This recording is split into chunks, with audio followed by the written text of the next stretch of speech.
Екипата на ПСЖ со убедливи 4:0 ја совлада Барселона на првиот ден од осмина финалните надпревари од Лигата на шампионите.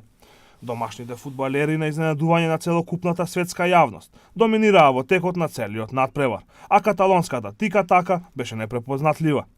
ПСЖ дојде во водство уште во 80-тата минута со прекрасниот погодок на Анхел Ди Марија, кој биеше неодбранливо од слободен удар, а голманот на Барселона Тер Штеген само со поглед ја испрати топката во својата мрежа.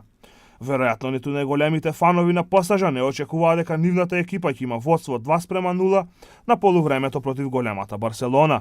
Во 40-тата минута Дракслер го зголеми водството на ПСЖ на 2:0, откако постигна одличен погодок после проигрувањето од Марко Верати.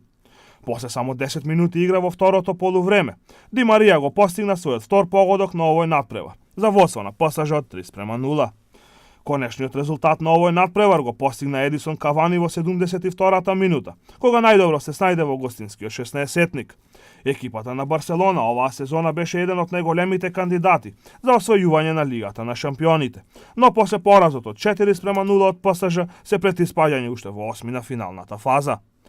На вториот синоќешен надпревар екипата на Бенфика со 1:0 ја совлада Борусија од Дортмунд.